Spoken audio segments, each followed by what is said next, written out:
বলতেছিলাম কেন পাগল হবেন না, আমার নবী 3 দিন পর্যন্ত ওই সিজদায় পড়ে কান্দে।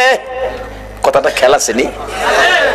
মদিনার ছেলেরা সকালবেলা তালাশ করে রাসূল পাওয়া যায় না, মহিলারা পর্যন্ত তালাশ করে পাওয়া যায় না, মার কোলে শিশুরা পর্যন্ত মার স্তনে মুখ লাগায় না, বেড়া বকরি দুম্বাগুলো রাসূলের খবরে ঘাস পানিতে মুখ দেয় না। যুবকেরা খেলাধুলা বন্ধ করে দিয়েছে। বাবা যুবকেরা গো, কার আজকে সেই মাহফিলে বসে আছে গো বাবা? হাসাইন আর হুসাইন 2 ভাই জান্নাতি যুবকদের সর্দার হবে গো। ওই হাসাইন হুসাইনের ভালোবাসায় যদি বসে থাকো, আমার আল্লাহ হাসরের ময়দানে হাসাইন আর হুসাইনের নেতৃত্বে তোমাদেরকে জান্নাতি বানাইয়া দিবে। আমার নবী কাঁদতেছে। 2 দিন পার হয়ে যায়, 2 রাত পার হয়ে যায়, 3 দিন যেদিন পার হয়ে যাবে, মদিনায় কারো চুলায় আগুন জ্বলে না, কারো পেটে খাবার যায় না, মার কুলের শিশুরা পর্যন্ত মার স্তনে মুখ লাগায় না। দুধ খাওয়াইতে চাইলে মা বাচ্চারা চোখের পানি ছেড়ে বুঝাই, মা গো দুধ খাবো না গো মা, বলো আগে আমার রাসূলের খবর কি।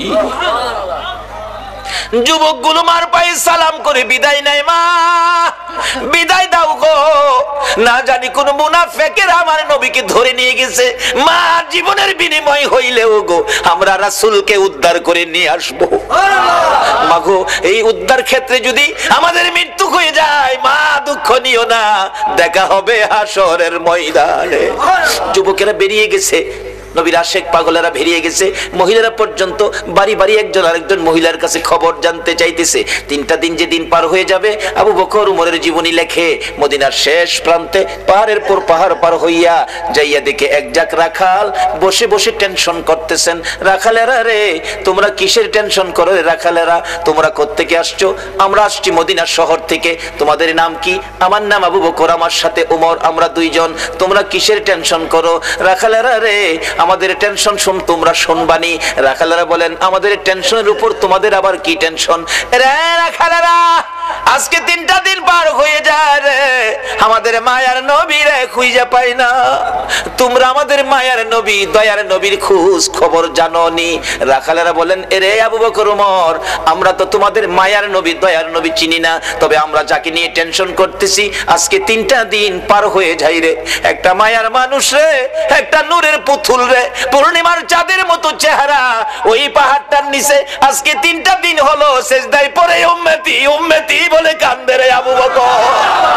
ওই লোকটার দিকে তাকাইয়া আমাদের সকল রাখালের বেড়া বকরি দুম্বাগুলো এক নজরে তাকাইয়া তাকাইয়া কান্দে, ঘাস পানিতে মুখ দেয় না। আমরা টেনশনে আছি, এই বেড়া বকরি দুম্বা 3 দিন পার হয়ে গেল, না খাইয়া কত থাকবে, এখান থেকে নি সরিয়ে নেওয়া যায়। আমরা আঘাত করেছিলাম বেড়া বকরি দুম্বাগুলো সরিয়ে নেওয়ার জন্য। এরে আবু বকর ওমর, এত মারি মারছি রে, কোন বেড়া বকরি দুম্বার চামড়া ফাইটা গেছে রে, তারা মার খাইতে রাজি রে, এই লোকটার কাছ থেকে যাইতে রাজি না। আবু বকর একটা চিৎকার মারছে, ওমর যার মায়ের বেড়া বকরি দুম্বা কান্দে রে, আমাদের রাসূল ছাড়া কেউ না। 2 জনে পাগল পাগল হইয়া দৌড়াইয়া কাছে যাইয়া দেখে আমার নবী সিজদায় পড়ে 3টা দিন পার হয়ে গেছে, 2টা রাত্র পার হয়ে গেছে, আমার নবীর ঘুম নাই, খাবার নাই, বিছানা নাই, এক সিজদায় 3 দিন। বলুন কার মায়ায় নবী কান্দে? আরে দয়ালো নবী প্রেমের ছবি আর আসবে না জগতে, আমার দয়ালো নবী প্রেমের ছবি আর আসবে না হাসর দিনে উম্মত বিনে, হাসর দিনে যাবে না নবীজি বেহেশতে, দয়ালু নবী প্রেমের ছবি আর আসবে না জগতে, আমার দয়ালু নবী প্রেমের ছবি আর আসবে না। 63 সাল জিন্দিগি কাছে বলে উম্মতি, 63 সাল জিন্দিগি কাছে বলে উম্মতি, এখনো কান্দে শুয়ে মদিনাতে নবী, এখনো কান্দে শুয়ে মদিনাতে, দয়ালু নবী প্রেমের ছবি আর আসবে না জগতে, আমার দয়ালো নবী প্রেমের ছবি আর আসবে না। আমার নবী 3টে দিন পার হয়ে যায়, আপনার আমার ব্যথায় নবী কান্দে। আবু বকর পাশে দাঁড়িয়ে ডাকতেছে, ইয়া রাসূলুল্লাহ 3টা দিন পার হয়ে গেল গো, আমি আবু বকরকে বুইলা কেমনে রইলেন? আপনি মক্কা থেকে হিজরত করে মদিনায় যাবেন 6 মাস আগে আমার কানে খবর দিয়েছিলেন, আজকে 3টা দিন পার হলো শহর থেকে বেরিয়ে মদিনার পাহাড়ে চলে যাবেন, একটু খবর আমারে দিলেন না। হুজুর বুঝেছি, উম্মতের ব্যথা লইয়া বুঝি কান্দেন। নবী গো আর কাঁদতে হবে না, আমি আবু বকরের তামাম জিন্দেগীর নেকি আপনার উম্মতের জন্য দান করে দিলাম। আমার নবী আবু বকরের কথায় মাথা উঠাবে না, আমার আল্লাহ যদি ফাইসালা না দেয় নবী শুনবে না। ওমর ডাকলেন, আমি সব নেকি দান করে দিলাম, মাথা উঠায় না। দুইজন একজনের দিকে আরেকজন তাকায়, রে আবু বকর। আবু বকর ডাকে ওমর, কেমনে রে নবীরে মদিনায় নেওয়া যাবে? ওমর একটা ফাইসালা দিলেন মদিনা নেওয়ার জন্য। কি করতে পারি? আসো আমরা মদিনার থেকে অনেক সাহাবী মিলে আসি নবীর দরবারে। শত শত সাহাবীরা ডাক দিলে নবী মাথা উঠাবে, সাহাবীদের জন্য নবীর অনেক মায়া আছে। এবার ডাকতেছে ওমর, রে আবু বকর তুমি ডাক দিলা, আমি ডাক দিলাম, মাথা যখন উঠায় না রে, সাহাবীরা ডাকলে নবী মাথা উঠাবে না। এমন একজন ব্যক্তি, এমন দুইজন ব্যক্তির নাম আমি ওমর বলবো, আমার মন কই তারা ডাক দিলে নবী মাথা উঠাবে। কার কথা বলবি? আবু বকর বলতেছেন। ওমর বলে, এরে আবু বকর, আমি একদিন দেখেছি মসজিদে নববীর বারিন্দায় নবীজি বসে আছে, কোত্থেকে জানি দুই ভাই হাসাইন আর হুসাইন দৌড়ায় এসে নবীজির গলায় ধরে ডাকতেছে, নানা গো, নানা, নানা গো, মদিনার ছেলেরা ঘোড়া দৌড়াই গো নানা, আমরা দুই ভাইয়ের মন চাই ঘোড়ার উপরে উঠতে, আমরা একটা ঘোড়া কিনা দিবেননি? আমরা দুই ভাইকে ঘোড়া দৌড়াইবার সুযোগ করে দিবেননি? আমার নবী বলেন, তোমাদের বাবার কাছে মার কাছে যাও, টাকা দিলে ঘোড়া কিনা দিব। দুইজন জবাব দেয়, বাবা কোত্থেকে দিবে গো নানা? বাবার কাছে বলেছিলাম একটা টাকাও নাই, মার কাছে গিয়েছিলাম, মা বলেন চুলায় আগুন জ্বলে না। নানা তুমি দিবানি একটা গুড়া কিনা, আমরা দুই ভাইয়ের গুড়া দৌড়ানির স্বাদ মিঠাইয়া দিবানি। আবু বকর ডাকতেছেন, ওমর তুমি কি দেখেছো? ওমর বলেন, আমি মসজিদে নববীর বারিন্দার পাশে দাঁড়িয়েছিলাম, আমি দেখি আমার নবী নাতিদয়কে খুশি করার জন্য বারিন্দায় হামাগুড়ি দিলে গুড়ার মতো হইলে দুই ভাই নবীজির পিঠ মুবারকে চড়ে বসছে। আমার নবী গুড়ার মতো অভিনয় করে এদিকে যায় ওদিকে যায়, আবার ডাকতেছে, হাসাইন হুসাইন বলো তোমাদের গোড়া দৌড়াইবার স্বাদ মিটছিনি? আবু বকর আমি ওমর দেখেছি, মুস্কি মুস্কি হাসতেছিলাম এই ঘটনা দেখে। আমার নবী প্রশ্ন করে, এরে ওমর হাসতেছো কেন? হুজুর হাসি কি ভাগ্য, হাসাইন হুসাইন কত দামি ঘোড়ার উপর সোয়ার হয়েছে। আমার নবী চোখের পানি ছেড়ে দিলেন, এরে ওমর শুধু দামি ঘোড়াটাই দেখলা তুমি, যারা ঘোড়ার পৃষ্ঠে বসেছে তারা কত দামি তুমি দেখলা না? আমার নবী এত আদর করতেন হাসাইন আর হুসাইনকে। এমনি সময় উমর ফারুক ডাকতেছে, আমি দেখেছি নবী দুই নাতির দুই গালে চুমাইতেছে, খুশি হইছো নি নাতি? তোমরা দুইজন ঘোড়া দৌড়ানোর স্বাদ মিটছেনি? ও আবু বকর আমার মন কয় এই দুই নাতি হাসাইন হুসাইন যদি নানা নানা কইয়া ডাকে রে, আমার নবী সব ভুলে যাবে, না না না ডাকে জবাব দিয়ে মাথা উঠাবেন। মদিনায় চলে গেলেন, খবর পৌঁছে দিলেন আলীর কাছে, আলী রে পাওয়া গেছে রে নবী রে। নবী উম্মতের মায়ায় কান্দে, মাথা উঠায় না। কার মায়ায় কান্দে? কার মায়ায়? কিন্তু আমরা কি করলাম নবীর জন্য? আমরা কি করলাম? আজকে থেকে একটা আদর্শ বাড়িতে নেন, তাহলে নবীর কান্না সার্থক, আমাদের জীবন ধন্য। বাবা রাত 2 ঘন্টা হয়ে গেছে, কষ্ট হইতাছে আপনাদের? মাপ পাবেন কিভাবে, স্বপ্ন দেখবেন কিভাবে, এটাই হবে আমার শেষ কথা। যাইতেছি পিছনে। দুইজন খুশি করার জন্য নবী এই অভিনয়টুকুন করেছেন।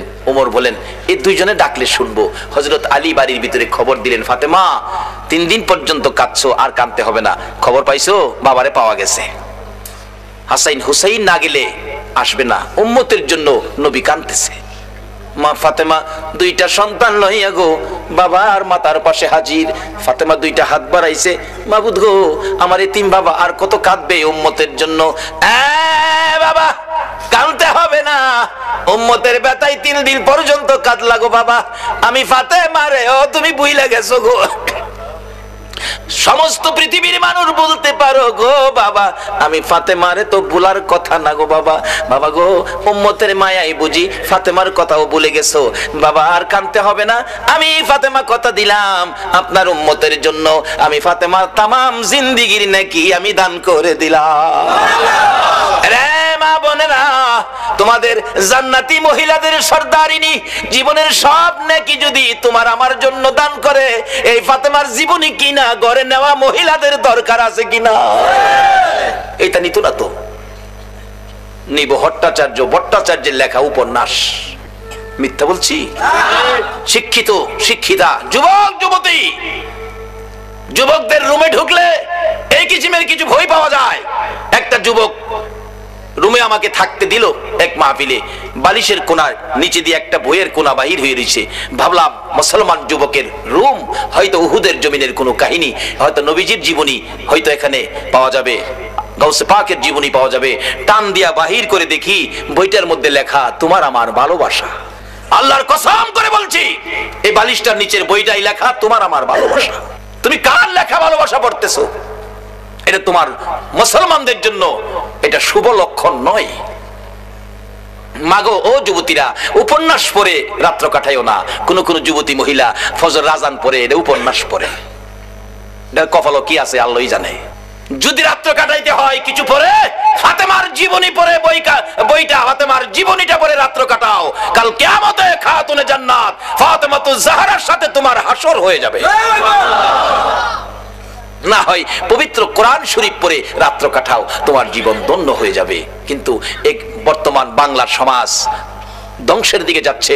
উপন্যাস পড়ে ফাতেমার জীবনী কিনে নেয় না, উহুদের জমিনের ঘটনা কিনে বাড়িতে নেয় না। একটা মহিলাও বলতে পারবে না একটা ফাতেমার জীবনী ঘরে আছে দেখাইতে পারবে না। বলতেছিলাম যে ফাতেমা তামাম জিন্দেগির নেকি আপনার আমার জন্য দান করে দিয়েছে, তারপরও নবী মাথা উঠায় না। আপনার আমার ব্যথায় নবী কান্দে, ফাতেমার কথাও নবী শুনে না। হাসাইন হোসাইন দুইজন দাঁড়িয়ে আছে, মা ফাতেমা ডাকে, বাবা গো তোমরা দুইজন ডাক দাও গো, দেখি তোমরা ডাক দিলে নি আমার বাবা মাথা উঠায়। আর কত কাঁদবো, 3টা দিন বাবার পার হয়ে গেছে।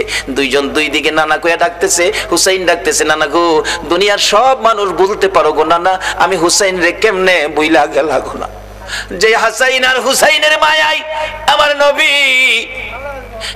নবী হাসাইন আর হুসাইনকে দেখতে গেলেন খাতুনে জান্নাত ফাতেমাতুজ জাহরার ঘরে।